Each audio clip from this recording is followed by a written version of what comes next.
apresentar aqui um grande autoralista da nova geração. Eu fico muito contente em Leonardo estar aqui, Leonardo Pontes. Inclusive tem uma obra dele aí na porta, quem quiser adquirir, né, que é um trabalho denso, um trabalho muito bem feito. E eu fico muito contente em saber que vem uma nova geração aí, boa, estudiosa, né, que escreve com pesquisa. Então, eu li o trabalho de Leonardo Pontes e fiquei muito contente com a profundidade do trabalho. E fico muito contente em trazer você para cá, Léo, para falar desse tema sobre Creative Commons, que é um tema que eu escrevi em 2003. E existe aquele ditado, né? Quando a esmola é muita, o pobre desconfia, né? E eu fui um incauto e acreditei na história muito bonita que me contavam. E depois, Hildebrando Pontes abriu meus olhos sobre essa questão do Creative Commons, que ele vai explicar melhor, que na verdade há terceiras e quartas e quintas intenções por trás desse tema. Então, com você, Léo. Eu gostaria primeiro de agradecer a... Alô? Alô? Alô? Tá funcionando, sim. Alguém tem dificuldade de me escutar? Alô?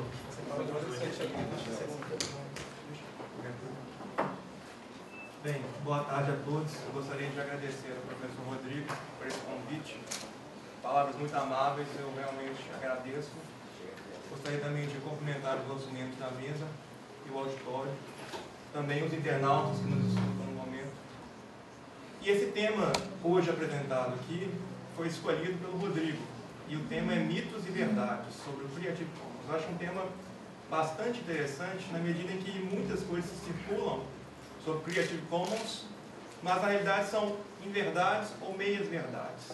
E eu acho aqui importante ressaltar essas meias verdades ou inverdades do que seria realmente o Creative Commons.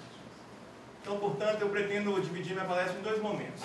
No primeiro momento, eu vou questionar essa ideia comumente tida que o Creative Commons é um novo modelo de negócios, que seria simplesmente uma plataforma que auxiliaria o autor a liberar sua obra na internet, ou que seria somente isso. E eu gostaria aqui, então, de basear o primeiro momento da minha palestra no que foi escrito pelo professor Lawrence Lessig, que é o mentor do Creative Commons. E eu acho que eu vou ler aqui alguns trechos de alguns artigos que ele escreveu, para que minhas palavras não sejam tomadas como inverdades que eu falo com conhecimento de causa. Então eu acho isso extremamente relevante. Qual que seria o primeiro ponto, então, a ser tocado? O que é Commons? Alguém já parou para pensar sobre isso? Tradicionalmente, no campo da propriedade intelectual, essa palavra é utilizada, pelo menos pelos filósofos da propriedade intelectual, no sentido de estado da natureza ou domínio público. Vem desde as ideias lockeanas defendidas há muito tempo atrás que foram sendo consolidadas na teoria do direito autoral. Todavia, para Lawrence Lessig, será que esse Commons teria esse mesmo sentido de domínio público? Essa é a primeira questão. Ele define o que é Commons. Ele escreveu num artigo que chama Arquitetura da Inovação, que foi publicado na Duke Law Journal, o seguinte, e aqui cito as palavras do professor Lawrence Lessig. O Commons, eu quero dizer um recurso que é de graça.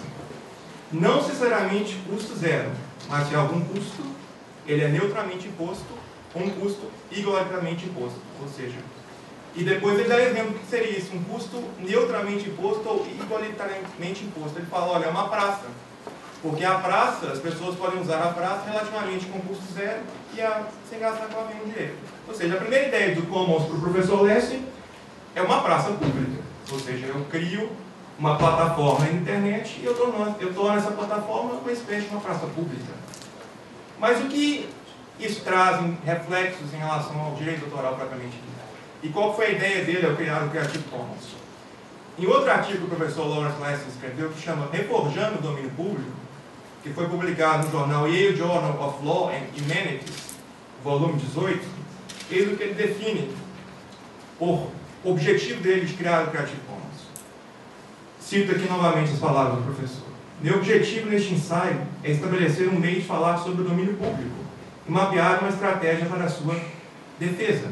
A defesa virá tanto da reconstrução do domínio público, propriamente entendido, e do forjamento de um efetivo domínio público, significando um espaço livre que funciona como um domínio público, muito embora os recursos que constituam não estejam propriamente dentro do domínio público. Ou seja, eu quero criar uma praça de graça, que essa praça, em vez de ter bancos, árvores ou cones, vai ter justamente obras.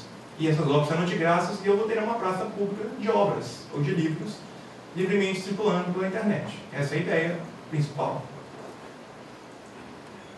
Mas como ele atingiria esse objetivo então? Ou seja, esse domínio público que então não tem muita diferença no sentido comumente aplicado da filosofia da propriedade intelectual, ou seja, é um domínio público, que não é propriamente um domínio público, que eu preciso da autorização do autor antecipadamente. Mas ainda assim eu quero transformar essa autorização numa praça pública. Então, como que ele atinge esse projeto dele com o Creative Commons? Ele também fala sobre isso, nesse mesmo artigo. Palavras do professor Lawrence Less. Um jeito mais fácil de responder essa mudança na falta de produção da regulação de cópias do direito de autor, no mundo onde a cópia é tão comum quanto respirar, seria abraçar a sugestão dos professores de Yale, Ernest Miller e John Flammbaum, que nós removêssemos dos direitos exclusivos da lei do direito de autor essa concessão. Ou seja, o primeiro plano de emancipação dessa praça pública seria fazer com que os autores perdessem o direito de cópia sobre suas obras na internet. Parece que essa praça pública, constituída de livros, não mais de árvores, pudesse existir. Então, essa é a primeira ideia interessante, porque quando se escuta pessoas falarem sobre Creative Commons aqui no Brasil, a ideia é que tem que é uma plataforma, um novo meio de fazer negócio na rede, mas na realidade é muito mais do que isso. É um projeto emancipatório, político, de fragilização dos direitos autorais, escancaradamente assumido pelo líder desse projeto. Nós vamos ver, através do histórico que precede o Creative Commons, que as iniciativas desse mentor do Creative Commons são justamente nesse sentido.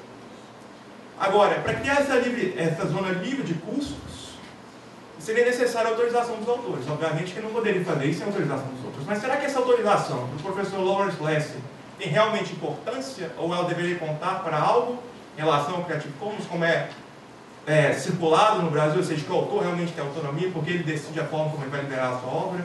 Será que isso é verdade? E será que isso tem importância para o professor Lawrence Less? Mais uma vez, vamos ver o que ele escreve. Na terminologia que eu vou adotar, o Creative Commons, tão pouco o movimento do software livre, tecnicamente expandem o domínio. Eles, ao contrário, expandem o efetivo domínio. Ao criar um Commons, um recurso que qualquer um dentro de uma comunidade relevante pode usar sob termos de conteúdo neutro.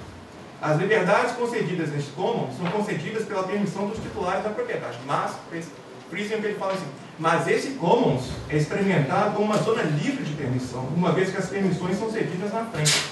Elas não são negociadas com uma condição de uso e, portanto, são experimentadas da mesma forma que o domínio público é experimentado. Ou seja, qualquer licença que se assina de Creative Commons, o direito de cópia sobre a obra, distribuição e webcasting são automaticamente liberados. Ou seja, você não vai ter mais direito sobre isso durante toda a sua vida ao assinar qualquer tipo de licença Creative Commons, mesmo a mais restrita delas. Ou seja, então esse objetivo de emancipação, quando se fala, tem um amplo leque de licenças, mas na verdade, se você assina a licença mais restritiva, você já vai estar abrindo mão desse direito, criando essa praça pública na internet, que é o objetivo dele emancipatório. E vocês viram que pela própria palavra dele, como essa concessão é antecipada e feita pelo autor, ele não dá muita importância para isso, porque na realidade ele já consegue o que ele quer, que é a liberação da cópia. A licença mais simples do Creative Commons já consegue o objetivo dele. Então percebam que há um embuste nesse processo, onde se fala, no Brasil pelo menos, que o Creative Commons é pró-autor ou que dá autonomia para o autor. Na realidade não. O que o Creative Commons faz é criar uma praça pública com a obra do autor, sem que os autores estejam previamente informados sobre isso e sobre os próprios motivos políticos do autor desse sistema, que é o professor Lawrence Less.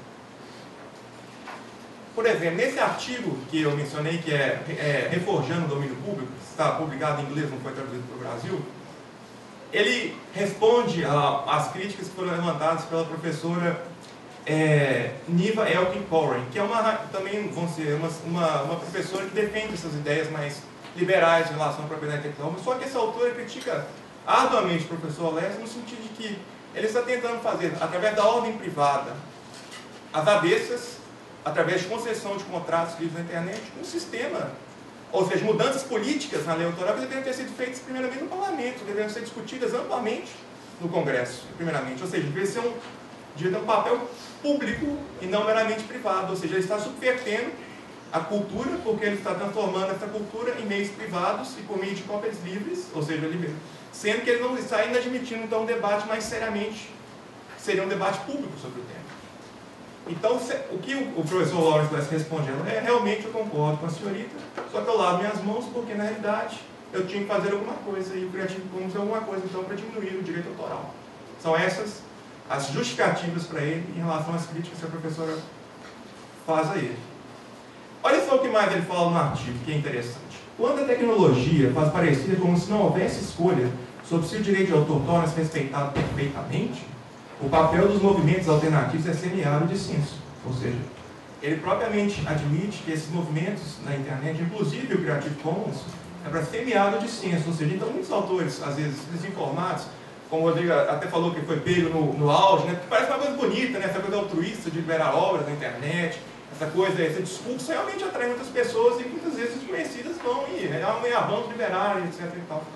Só que na realidade, elas muitas vezes estão contribuindo para algo que elas desconhecem, que é justamente esse movimento de emancipação da propriedade intelectual, que não é dito aqui no Brasil, mas que é dito claramente pelo criador desse sistema, que é o Lawrence Lessig. Ou seja, no meio acadêmico brasileiro, e isso deve ser dito, existe uma hipocrisia grave, ou o que é pior, uma ignorância grave, porque eles seguem o sistema de um professor e eles nem mesmo sabem citar o que esse professor pensa, o que ele escreve. Ou seja, isso é ridículo, no mínimo, né? Outra coisa, a professora belga, a professora Séverine Doselier, ela escreveu um artigo também que chama The Master's House, True versus The Master's House, Creative Commons versus Copyright. E essa professora belga, ela critica o professor Lawrence Lessig, e olha o que ela diz sobre ele. As licenças Creative Commons visam o alargamento das liberdades dos usuários das obras.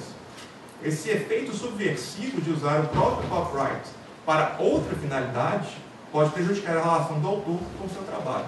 E mais para frente, quando entrar no segundo momento da minha palestra, que é justamente a análise das licenças, nós vamos ver que isso é uma realidade.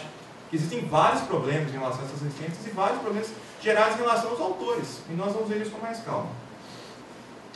No livro, por exemplo, para vocês terem noção, o livro que o professor Lawrence Lessig escreveu, que é Cultura Livre, que é circulada, que ele foi traduzido inclusive para o português, que é circulada, etc. e tal, que os geeks da internet adoram e idolatram profundamente, ele tem 14 capítulos. O primeiro capítulo ele fala sobre os autores. Nos outros 3 capítulos ele fala sobre a necessidade dos usuários. Então, se você rastreia o histórico acadêmico, os artigos que o professor Lawrence escreveu, inclusive os livros dele, você vai perceber que o Creative Commons não foi feito em pró autor, foi feito em pró dos usuários, para aumentar as garantias e os poderes dos usuários de obras. Esse é o primeiro ponto que eu quero contestar, ou seja, o assunto sugerido pelo professor Rodrigo, mitos e verdades, é interessante porque realmente isso é um mito. O que é verdade? O que é mito nesse sentido? Então, eu consigo aqui provar, através do que ele próprio escreveu, que isso é uma verdade que é circulada aqui no Brasil. Percebem isso, essa diferença? Não foi criado para o autor, foi criado para dar poder aos usuários. Esse primeiro ponto, essa geração do Google, que se beneficia do Facebook, esses grandes provedores se beneficiam imensamente dessas licenças Creative Commons, porque eles garantem a esses provedores, primeiramente, a possibilidade de livremente circular essas obras sem risco de processo legal, o que é uma vantagem para eles. E outra, quem se beneficia também disso? Esse é outro X da questão. Por exemplo, o professor Lawrence Lessig é tão contrário ao direito autoral que ele tem citado, por exemplo, ele cita Thomas Jefferson. Nos Estados Unidos, Thomas Jefferson escreveu, nas vésperas do Congresso Continental nos Estados Unidos, uma carta sobre os males do monopólio, ou seja, os males do monopólio do copyright. Porque na época estava se discutindo pelo Pinckney e pelo Madison a cláusula do copyright que seria introduzida na Constituição. E ele estava do outro lado do Atlântico. Ou seja, essa carta demorou 8 semanas para chegar ao Congresso Continental e já tinha sido provado a cláusula quando chegou. Essa carta não teve a menor influência no Congresso Continental americano e ele cita isso para demonstrar que o copyright é maléfico. Só que ele não sabe, isso é porque é pior no pesquisa histórica, que o Thomas Jefferson foi o secretário de patentes nos Estados Unidos. Ele escreveu claramente: ninguém mais do que eu encoraja liberalmente essa proteção, porque faz parte do autor. Isso. Quer dizer, isso depois, ele escreveu a carta, mas depois ele foi tomando ciência do que realmente é a dimensão da propriedade intelectual. Então, quer dizer, até a história, retoricamente, ele cita pela metade, e o documento ultimamente citado tem que acompanhar o histórico do Thomas Jefferson. Perfeito. Outro ponto, esse foi também um ponto levantado pelo professor Thomas Cotter, num artigo que ele escreveu. Enfim, não vou citar qualquer coisa depois dessas referências, se alguém quiser, eu posso fornecer esses artigos, se alguém tiver interesse de ler, mas eu não vou ficar aqui citando em questão de... Ele fala do que o professor Lessing defende em termos de prazos para o direito autoral. O professor Lessing entende que o direito autoral deve ser protegido por 15 anos e sujeito a registro de cada 5 anos, em cada 5 anos, sob pena de não existir a proteção. Quer dizer, hoje a proteção é de 70 anos após a morte do autor. Esse indivíduo entende que o ideal seria 15 anos após estar publicada a obra, então ela ingressaria em domínio público. Se vocês sinceramente entendem que uma pessoa que propõe isso seja pró-autor ou favoravelmente ao autor, não, né? Pelo amor de Deus. Esse é outro ponto grave, não mencionado aqui no Brasil. Olha só o que ele escreve, esse indivíduo escreve em outro artigo que ele chama de Copyright First Amendment, ou seja, a primeira amenda dos Estados Unidos, que seria a liberdade de expressão. Eu percebo que há naqueles, do outro lado, aqueles que notam que, enquanto nosso sistema de proteção produziu Britney Spears e Madonna, o sistema dos constituintes anteriores, da não proteção, produziu Beethoven, e então, talvez, portanto, esses constituintes estivessem chegando a algo, ou seja, ele menciona o primeiro Copyright Act nos Estados Unidos, que é de 1790, que é uma situação caótica nos Estados Unidos, porque lá naquela época a proteção era condicionada ao registro, era proteção de curto prazo, e mais, as obras estrangeiras, por exemplo, inglesas, não recebiam proteção nos Estados Unidos, ou seja, não eram pirateadas inescrupulosamente. E ele cita esse período nos Estados Unidos como se fosse o auge da América de ouro dele, que ele adora, idolatra, e que fosse hoje essa é a realidade. Então, quer dizer, então ele acha que, compara Beethoven, aí, Britney Spears e Madonna, ele está fazendo um discurso de sucesso, que na verdade é uma grande bobagem o que ele está falando aqui, mais uma vez. Então, o que eu acho relevante é o seguinte, então, outra crítica talvez do professor da Universidade de Flórida, que é o professor Jeffrey Harrison, ele faz 3 críticas no artigo que escreveu o professor Lessing, eu acho que são interessantes essas críticas. Em primeiro lugar, o que revolta o professor Lawrence Lessing é que o autor não pode derivar a obra de outro, ou seja, eu não posso pegar uma obra pré-constituída e alterá-la ao meu bel prazer. É isso que incomoda o professor Lessing. E ele tende, nesses discursos que ele faz, a igualar essas obras às obras de maior valor de mercado, ou seja, Britney Spears, Madonna, e compara como se toda a cultura se resumisse a essas obras de maior valor de mercado. Mas o que ele se esquece? As obras de médio valor de mercado, as obras de pequeno valor de mercado são facilmente licenciadas pelo próprio mercado. Ou seja, eu só tenho dificuldade em licenciar essas obras de alto valor de mercado porque existem novos investimentos em relação a essas obras. E óbvio que eu não vou ceder minha produção para qualquer um em preço de banana. Então, o professor Lawrence tende a igualar cultura com a cultura pop, ou um modismo passageiro, que seriam essas grandes, sei lá, Lady Gaga, etc. Então, mas isso não é cultura, quer dizer, ele está tratando cultura como se fosse as obras de maior valor de mercado, esquecendo que todo o sistema autoral, ele funciona tanto para os pequenos, para o médio e para os grandes produtores. Quer dizer, ele está cometendo um erro crasso aqui de que é cultura, em primeiro lugar. Outra coisa, o complexo Robin Hood dele. Ele acha que esses grandes produtores baseiam-se em toda a indústria do copyright, ou seja, ele só cita Disney, etc. e tal, Universal Studios, essas pessoas, porque ele fala o seguinte, o que o professor Jerrison critica nele é que não há como você distinguir entre um valor que é cobrado pelo pequeno produtor do valor que é cobrado pelo grande produtor. Isso vai existir inerentemente o sistema. Se os irmãos Green, que eram bibliotecários há 200 anos atrás, eles pudessem cobrar por isso, eles teriam cobrado, entendeu? Então, não tem como eu criar um complexo Robin Hood em relação aos grandes conglomerados e me esquecer das outras pequenas. Não tem como eu distinguir um valor que seria cobrado pelos grandes e pelos pequenos. Essa é a segunda crítica que se faz ao professor Lawrence Lessing, que tem essa visão muito unilateral da parte dele, inclusive. E outra coisa, vamos imaginar que fosse possível que o professor Lawrence Lessing, ou seja, um domínio público direto, ou seja, eu crio um trabalho e ele automaticamente ingressa para o domínio público. Será que isso seria benéfico para o nosso sistema ou para a nossa concepção? Vamos pensar sobre isso e refletir um pouco. O autor derivado, ele também não está querendo derivar a obra a troco de nada, ele está à procura de lucro também. Isso não se fala, né? Essa mídia, vamos dizer, essa internet, mais livre, não se fala do lucro que existe por trás disso.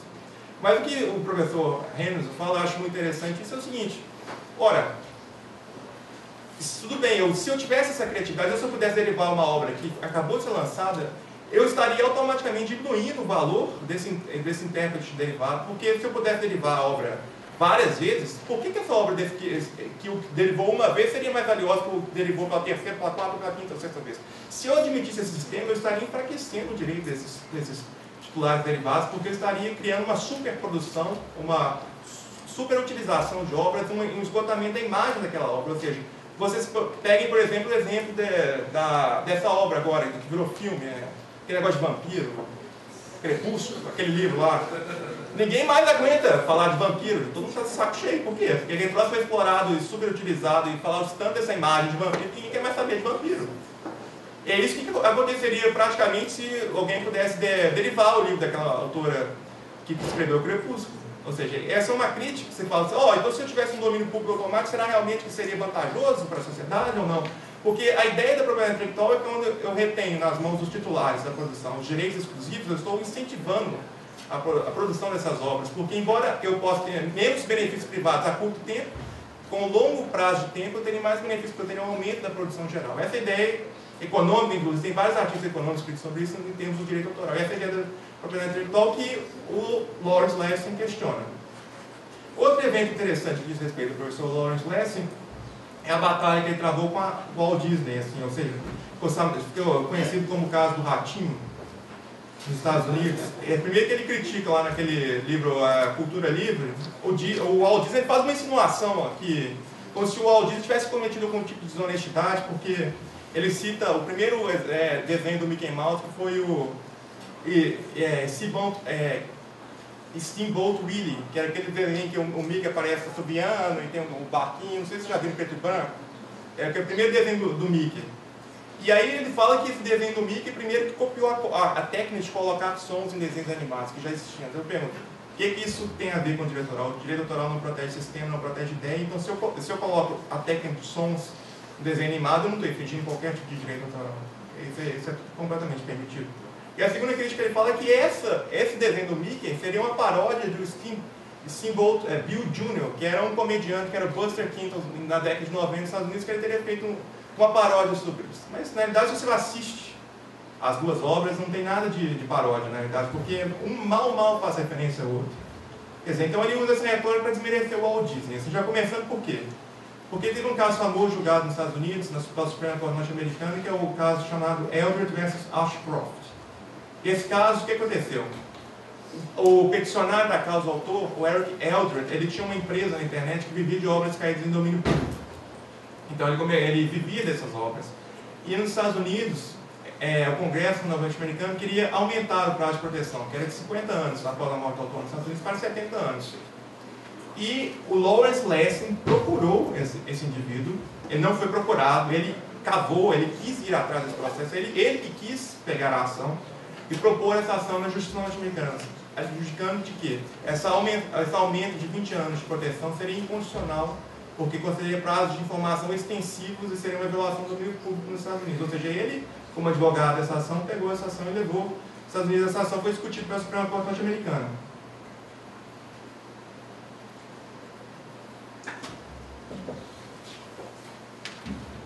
Obviamente que ele perdeu na Suprema Corte por 7-2. E muito se diz então que foi o caso do Mickey Mouse, esse caso, porque na realidade esse Mickey Mouse, primeiro exemplar, estaria caindo em domínio público. Então a Disney, por meio de lobby do Congresso, teria conseguido aumentar a proteção desse Mickey Mouse por mais 20 anos. E essa retórica ficou circulando aqui no Brasil também. Mas eu me pergunto se esse caso é só sobre isso, o Mickey Mouse. Eu não nego que houve lobby no Congresso, provavelmente deve ter tido lobby no Congresso, sim, com certeza. Mas eu chamo a atenção para um fato mais relevante, que na União Europeia, em 1993, houve uma harmonização da diretiva que se solidificou o prazo de proteção em todos os países europeus em 70 anos após a morte do autor. Qual que é a relevância disso prática e significativa? Porque pela Convenção de Berna, que é o tratado que regula o direito autoral, tem uma limitação. Por exemplo, se eu sou um autor norte-americano e minha obra é contrafeita na França, o juiz francês vai aplicar a lei francesa para proteger minha obra na França. Só que a Convenção de Berna limita. Eu não posso conceder proteção que seja maior do que o prazo de proteção previsto no país de origem. Ou seja, se a obra era nos Estados Unidos prevista em 50 anos, eu, como juiz francês, só posso protegê-la por 50 anos na França. Eu não posso proteger mais que isso por 70 anos. Ou seja, eram 20 anos a mais de exploração econômica que os europeus estavam tendo em relação aos norte-americanos. Ou seja, isso é significativo em termos da economia. Então, portanto, uma das razões que motivou o Congresso a aprovar esse termo para expandir o ADA é justamente competir em igualdade de condições com os europeus. Isso sequer é mencionado, sequer é falado, mas por quê? Porque o que fica na boca é o caso do Mickey Mouse, o ratinho lá. Tá? vencendo, então, os conglomerados, mais uma vez, dominando a mídia, etc. Bem, o que essa primeira parte, então, através do histórico do professor Lawrence Less, pode ser entendido? O Creative Commons não é pró-autor, ou seja, é politicamente e ideologicamente uma forma de redução dos direitos dos autores. Essa autorização do autor em uma licença não tem qualquer importância ou sem importância para o movimento Creative Commons. Ele foi criado para não dar poder aos autores, mas assim dar poder aos usuários e novos intermediários que utilizam dessas licenças. E outra, eu vou usar aqui uma expressão que foi utilizada pelo professor Duzelier, ou seja, os autores são tratados como domésticos da sociedade da informação. Ou seja, porque quando você tem a sua mãe, por exemplo, que cuida da sua casa e limpa a sua casa, você como filho rebelde vai falar, você não faz mais nada da sua obrigação, obrigado e tchau. É exatamente isso que esse povo fala para os autores, vocês são domésticos da sociedade, vocês criam obras, mas vocês não fazem mais nada da sua obrigação, e fica por isso mesmo, nós vamos usar isso, etc e tal. Ou seja, o que o Creative Commons cria são domésticos da sociedade da informação, autores como domésticos da sociedade da informação que alimentam uma praça pública de livros, e essa é a ideia por trás disso, que é amplamente e falsamente criado no Brasil, ou seja, é o inverso disso, é como se fosse uma plataforma de novos negócios dos autores, como se fosse algo criado em nome dos autores, algo para facilitar a vida dos autores, e não é bem assim. A segunda parte da minha apresentação agora, eu já vou querer entrar em alguns detalhes e outros mitos também sobre o Creative Commons, ou seja, muitos escutam que é uma plataforma de simples compreensão, simples visualização e simples utilização. Mas na realidade não é bem isso, não. Por exemplo, se você tem noção, são várias as versões da licença Creative Commons. Você tem a 1.0, a 2.0, a 3.0 é a última até então. E quando existem diferenças em relação a 1.0 para 2.0 para 3.0, por exemplo. E quando um autor, por exemplo, tenta usar uma licença 1.0 de uma obra licenciada com uma licença 3.0, às vezes ele não consegue cruzar as duas licenças porque as formas de licenciamento entre essas duas licenças são incompatíveis entre si. Então imagine você licenciou uma obra anterior sobre a 1.0 e aí você quer cruzar essa sua licença com uma 3.0, mas na hora que você vai ver lá os termos legais você não consegue porque uma é incompatível com a outra, ou a 2.0, vamos supor.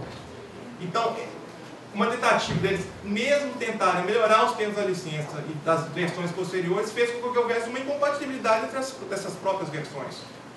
Ou seja, aumentou a complexidade do sistema, aumentaram os custos desse sistema e não há uma facilidade em relação à utilização desse sistema, por exemplo. Porque ele vai aumentando o número de licenças, o número de versões dessas licenças, essas licenças vão se tornando incompatíveis e eu não sei onde me situar mais. Outro caso, que também se fala que o Creative Commons visa aumentar as obras derivadas, aumentar a criatividade, etc e tal. Isso também não é bem verdade, porque tem um problema sério na plataforma, que são as licenças que são chamadas de Attribution Non-Commercial Share Alike e Attribution Share Alike. Por meio dessa licença, eu autorizo que uma pessoa derive minha obra, mas se ele for utilizar essa obra depois, ele tem que também autorizar que outra pessoa derive essa obra dele, ou seja, uma licença em cadeia. A diferença entre as duas licenças é que uma permite o uso comercial e a outra não permite o uso comercial. Esse tipo de licença cria o que se chama de efeito virótico. Por quê? Porque elas vão se...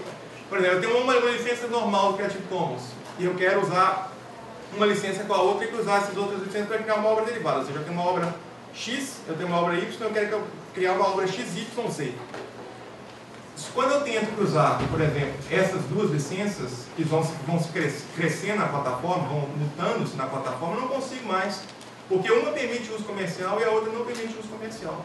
Ou seja, a própria plataforma criada pelo Creative Commons, que é pró-criatividade, pró-obras derivadas, pró-etc e tal, criam a dificuldade técnica de poder cruzar licenças, porque, ou seja, enrijece esse mecanismo de licenciamento. Ou seja, então, mais uma vez, essa ideia é fácil de utilizar, não é complexo de utilizar, etc e tal, não é bem verdade também se fizesse uma análise mais apurada dessas licenças e das formas de licenciamento.